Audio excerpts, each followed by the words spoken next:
Welcome to doctor மைக்லீஸ் music therapy channel.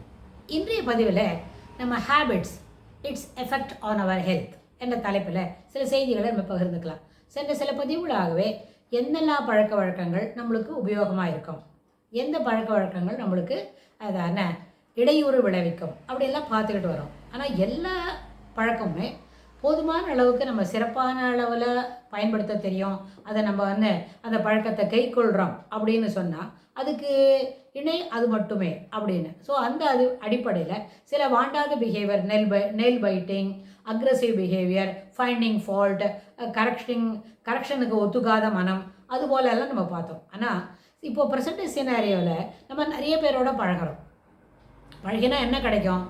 நல்ல நட்பு வட்டாரம், நட்பு சூழல் பெருகும். இனிமையான சூழல் இருந்தால் ரொம்ப சிறப்பு தான். ஆனால் அதுவே ஸ்டேயிங் இன் அன்ஹெல்தி ரிலேஷன்ஷிப், அப்போ என்ன ஆகும்? சில நேரத்தில் ஒருத்தரோட பேசுகிறோம், ஒரு பசங்க வராங்க, சிலவங்களோட நம்ம பேசுகிறோம் அப்படின்னு சொன்னால் பேசும்போது சில பிள்ளைங்க பார்த்துருக்கோம் எல்லாமே நெகட்டிவாக சொல்லும். உனக்கு இது கூட தெரியாதா? நீங்கள் இவ்வளோலாம் கொஞ்சமாக தான் வச்சுருப்பாங்களா? உங்கள் வீட்டில் எல்லா சாமானும் ஒரே மட்டமாக தான் இருக்குமா? நாங்கள் எல்லோரும் ஒரு பிராண்டட் டிஷர்ட்ஸ் தான் போட்டுப்போம், பிராண்டட் ட்ரெஸ்ஸு மெட்டீரியல்ஸ் தான் வாங்குவோம் அப்படின்னு சொல்கிற பழக்கம் நிறைய பேர்த்துக்கு உண்டு. ஸோ அந்த அடிப்படையில் பார்க்கும்பொழுது அன்ஹெல்தி ரிலேஷன்ஷிப், ஒருத்தரோட ஒரு உறவு முறையில் நம்ம மாமா பசங்க, அத்தை பசங்க, இல்லாட்டி போனால் சித்தப்பா பசங்க அப்படின்னு நம்ம பழகிறோம்னு சொன்னால் அவங்களோட இருக்கிற குறைபாடுகளுக்கு முக்கியத்துவம் கொடுத்து அதையே இடித்து காட்டி பழகிறவங்களாக இருந்தால் நம்ம அவங்களோட ரொம்ப நாளைக்கு தொடர்ந்து பழக முடியாது. How to come away from that அப்படின்றத பற்றி தான் நம்ம யோசிக்கும். இந்த மாதிரி மனப்பான்மை ஒரு ஹஸ்பண்ட் அண்ட் ஒய்ஃப்குள்ளே இருந்தாலும், ஒரு இன்னும் வீட்டில் இருக்கிற ரிலேஷன்ஷிப்பை அக்கா தங்கச்சிக்குள்ளே இருந்தாலும், அண்ணன் தம்பிக்குள்ளே இருந்தாலும் அது என்ன இல்லை, ஏற்புடையது இல்லை. எல்லாரும் ஒற்றுமையாக நல்லபடியாக இருக்கணும்னு நினைக்கிறது அடிப்படையில் அது என்ன ஆகும்னு கேட்டால் உறவு முறைகளுக்கு மட்டும் இல்லை, நம்மளோட ஆரோக்கியமும் தொடர்ந்து இருக்கும். இதில் எல்லாரும் அந்த அன்ஹெல்தி ரிலேஷன்ஷிப்புன்ற அந்த வார்த்தைக்கு கீழே முக்கியமாக தெரிஞ்சிக்க வேண்டியது, எல்லா மனித உடல்குள்ளேயும், அது ஆணாக இருந்தாலும் பெண்ணாக இருந்தாலும், அது சின்ன குழந்தையாக இருந்தாலும் வளர்ந்த வயசானவங்க இருந்தாலும், எல்லாருக்குள்ளே இருக்கிற நியூரானும் ஒன்று போல தான். நம்ம பாடியில் இருக்கிற செல்ஸ் இருக்கே அது ஒரே மாதிரி தான். அதில் எந்த விதமான என்ன கிடையாது, மாற்று கருத்துக்கு இடமில்லை. எல்லாரும் பாடி ஃபிசியாலஜி படித்தவங்க, அவங்களுக்கு எல்லாருக்கும் இது நல்லபடியாக புரியும் சொல்கிறதெல்லாம்.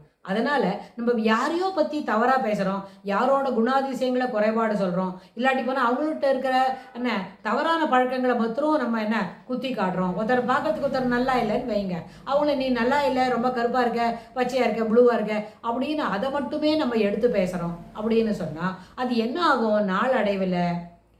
ஏன்னா அந்த செல்லு நீங்கள் நெகட்டிவாக பேசும்பொழுது அந்த கருத்து மறுபடியும் ஒரு என்ன பண்ணோம், செவுத்தில் அடித்த பந்து போல் வேகமாக ரிட்ரீட் ஆகிட்டு நம்மளுக்கே வரும். அதனால் என்ன ஆகும்? ரொம்ப கிரட்ஜிசம் இருக்குன்னு வைங்க.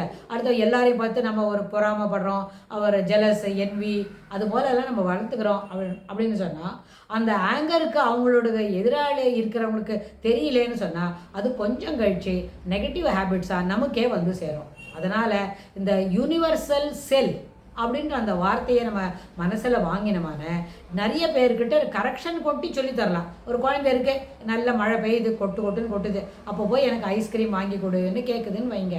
அவங்க அம்மாட்ட கேட்குது, இல்லை அத்தை பாட்டிக்கிட்ட யார்கிட்ட கேட்குறது, யார்கிட்ட கேட்டாலும் அந்த குழந்தைக்கு என்ன சொல்லலாம்? நீங்கள் கேட்குறது இப்போ ரொம்ப தப்பு சார், ஏன்னா இப்போ இந்த மாதிரி மழையில் ஐஸ்கிரீம் சாப்பிடக்கூடாது, சாப்பிட்டா இது மாதிரி தொண்டை கட்டிக்கும், இன்ஃபெக்ஷன் வந்துடும், பாடியில் ரெசிஸ்டன்ஸ் பவர் குறைஞ்சிடுச்சுன்னா குழந்தைக்கு ஜுரம் வந்துடும். அதனால உடனே நம்ம என்ன பண்ணோம், மருந்தெல்லாம் சாப்பிட்டு அதை ரெசிஸ்ட் பண்ணிக்கிறது, மேலே ஜுரம் பெருசாகாமல் பார்த்துக்கணும். அதனால் இந்த மாதிரி கிளைமேட்டில் இப்போ நம்ம என்ன பண்ணக்கூடாது, ஒரு ஐஸ்கிரீம் சாப்பிடக்கூடாது. நம்ம வேணுமானா அம்மா நாளைக்கு நான் உனக்கு பண்ணித்தரேன், அது நம்மளே வீட்டில் செய்து சாப்பிடலாம் சுத்தமான தண்ணியில் அப்படின்னு சொல்லி குழந்தைக்கு கன்வின்ஸ் பண்ணலாம். ஸோ இதை கன்வின்ஸ் பண்ணால் எடுத்துக்கிற ஒரு பழக்கத்தை வளர்த்து இருக்கிற ஒரு குழந்தையானா இது போல் நம்ம கேட்கும். அப்போ என்னாச்சு, சைல்டு ரேரிங் ப்ராக்டிஸில் சில விட்டு போன சில பழக்க வழக்கங்கள் இன்றைக்கி அது நம்மளுக்கு என்ன ஆகுது, பெரிய அளவில் விஸ்வரூபம் எடுத்து ஒரு நம்மளே எதிர்த்து நிற்கிற அளவுக்கு வரும். ஏன்னா அது குழந்தைக்கு சொல்லி கொடுக்கல. அது சின்னவனா ஏர்லி சைல்ட்ஹுட்டில் இருக்கச்சேவோ லேட் சைல்ட்ஹுட்டில் இருக்கச்சேவோ தெர் ஆர் சர்டன் திங்ஸ் நீங்கள் கேட்கலாம். அப்போ அந்த temptation will not be yielded, so you have to wait for your turn அப்படின்னு நம்ம சொல்லி புரிய வச்சு அதை எடுத்து கொடுத்துருந்தோமான இன்றைக்கி அந்த குழந்தை இப்படி என்ன பண்ணாது, சீசன் இல்லாத சமயத்தில் கேட்கும். சீசனில் மழை சீசனில் போய் ஐஸ்கிரீம் கேட்டால் அவனுக்கு கன்வின்சிங் ரிப்ளை சொன்னால் கூட he doesn't want to listen, unable to take the words in right sense அப்படி இருக்கும். அது இப்போ அவனுக்கு எவ்வளோ வயசாச்சு? now is only 10 years. நம்மளுக்கு அவனுக்கு 6லேருந்து 10 வயசுக்குள்ளே அதை சொல்லி புரிய வைக்காதனால இன்று அதுபோல் ஒரு விளைவுகள் ஏற்படுகிறது. அப்போ என்னாச்சு? அந்த சொல்கிற பேச்சை கேட்கறது, கன்வின்சிங் ரிப்ளை வரும்போது யூ ஷுட் அட்ஹர் டு இட் அப்படின்றத குழந்தைகளுக்கு புரிய வைக்கணும். குழந்தையாக இருக்குச்சு.